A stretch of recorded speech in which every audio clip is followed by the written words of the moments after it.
नमस्कार दोस्तों, स्वागत है आप सभी का आपके अपने चैनल द रिटेल इन्वेस्टर में। बात करने वाला हूँ गाइस यहाँ पे मैं एचडीएफसी की।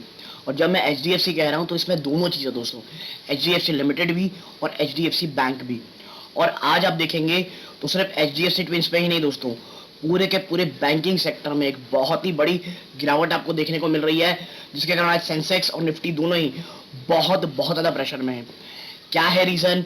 कई लोग, मुझे लगता है जो लोग मुझे फॉलो कर रहे होंगे चैनल्स में, मेरे चैनल में, उन्हें पता होगा कि जो मैं कह रहा था बहुत समय से, इन्फ्लेशन, वो अब स्थिति बद से बदतर होती चली जा रही है और ऐसे समय में बैंकिंग स्टॉक में दिख रही है। लेकिन और भी बहुत सारी चीज़ें हुई हैं और कह सकते हैं आप एक बड़े इन्वेस्टर ने कुछ कहा है एचडीएफसी बैंक और एचडीएफसी ट्विंस को लेकर, एचडीएफसी लिमिटेड को लेकर के।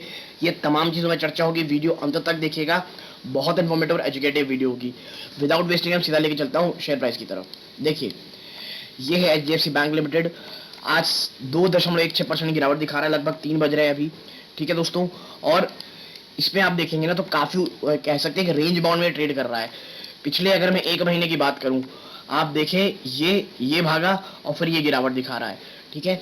यानी आप देखिए रेंज बाउंड ही आपको दिख रहा है।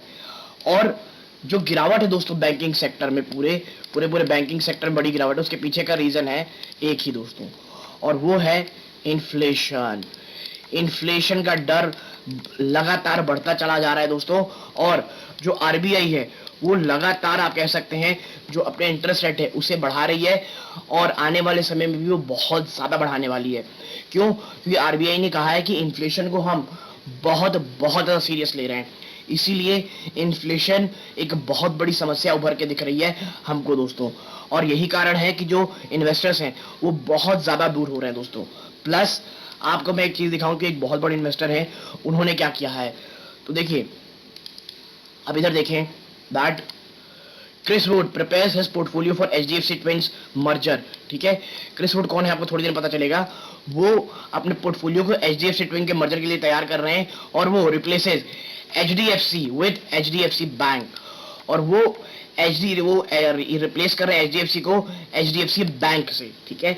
यानी एचडीएफसी लिमिटेड को हटाकर वो एचडीएफसी बैंक खरीद रहे हैं। और आगे देखिए, as HDFC bank and HDFC work to complete their merger, money managers have also started adjusting their holding to be ready for the outcome. Christopher Wood, global head of equities at Jefferies, ठीक है, ये global head है Jefferies के, उन्होंने कहा है कि भाई has replaced allocation to HDFC in place of HDFC bank. कि भाई उन्होंने जो एलोकेशन है वो एचडीएफसी में कर दिया इन प्लेस ऑफ एचडीएफसी बैंक, ठीक है। HDFC bank replace HDFC bank, जो एचडीएफसी बैंक की जगह उन्होंने एचडीएफसी खरीदा है दोस्तों, ठीक है। The investment HDFC in the Asia ex Japan long only portfolio will be removed and replace by investment in HDFC bank, ठीक है। एचडीएफसी को हटाकर replaces HDFC with HDFC bank, ठीक है।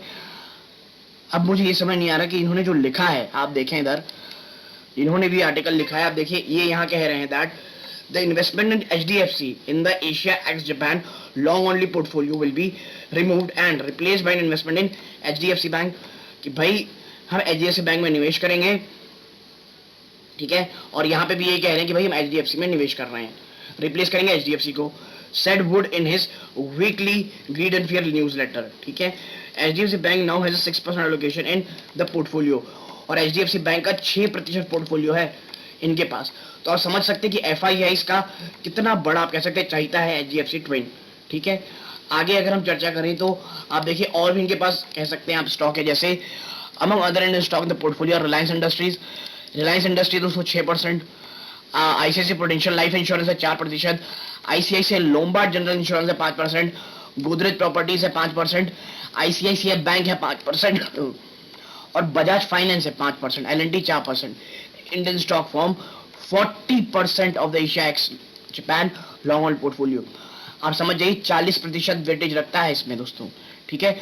और उन्होंने ये भी कहा है that Wood recently said he would raise the allocation to India only, कि भाई मैं अपनी इन्वेस्टमेंट बढ़ाऊंगा तभी जब निफ्टी हिट करेगा 14,000 के नीचे का लेवल, जो कि करंट से 14% दोस्तों, ठीक है। Indian market have been remarkably resilient despite the correction, will look to raise India's weightage if the Nifty correct to 14,000 14,500, ठीक है। देखिए ये कहते हैं घबराइएगा नहीं, आराम आराम से इन्वेस्टमेंट कीजिएगा। मैं भी आराम आराम से इन्वेस्टमेंट कर ही रहा हूँ, क्योंकि आपको पता भी नहीं चलेगा कब बड़े निवेशक आके वापस से बाजार में तेजी ले आएंगे।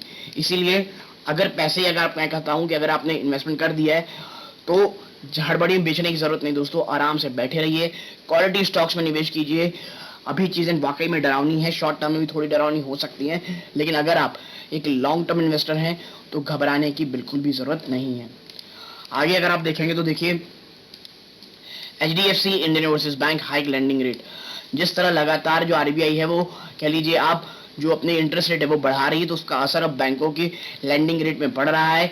अब लगातार जो दर है होम लोन्स की और बाकी चीजों की लैंडिंग रेट से वो लगातार बढ़ रहे हैं। The countries largest mortgage lender HDFC limited on Thursday announced a hike in the retail prime lending retail rate while state owned Indian Overseas Bank raised repo based lending rates। ठीक है, तो ये हो गई। एक और चीज जो मुझे लगता है आपको पता नहीं चाहिए और पता होनी भी चाहिए, आप देखें भाई, HDFC bank asked HDFC to cut exposure to loans that could become a irritant in their merger। भाई यही कह रहे हैं कि भाई अगर आप HDFC बैंक को कह रहे हैं, HDFC बैंक कह रहे हैं, माफ कीजिएगा, HDFC को, ऐसे लोन से प्लीज बचे जो बहुत ज्यादा प्रॉब्लम दे सकता है पोस्ट मर्जर या मर्जर के समय। तो ये चीज को याद रखिएगा। अब आप समझिए कि जो मर्जर की तैयारी है वो कितनी जबरदस्त चल रही है, और जब स्टॉक में एक बड़ी तेजी हुई थी मैंने कहा था प्लीज निकल जाइए, क्योंकि ये कह सकते हैं आप नी जर्क रिएक्शन है और जबरदस्त भाग रहा है।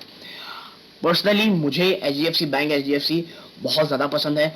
गिरावट हो रही है, आराम आराम से एक्यूमुलेट करें, लमसम बहुत बड़ा इन्वेस्ट ना करें, क्योंकि इन्फ्लेशन है, बाजार में बड़ी गिरावट होगी, बैंकिंग स्टॉक थोड़े फियर ग्रेड में है। ये बात आप जरूर याद रखिएगा। तो यदि ये छोटी सी एनालिसिस पसंद आई हो प्लीज वीडियो को लाइक कीजिए, चैनल पहली बार आए सब्सक्राइब कीजिएगा। यहाँ तक जुड़े रहने के लिए धन्यवाद। ये इस वीडियो का अंत है। जय हिंद दोस्तों।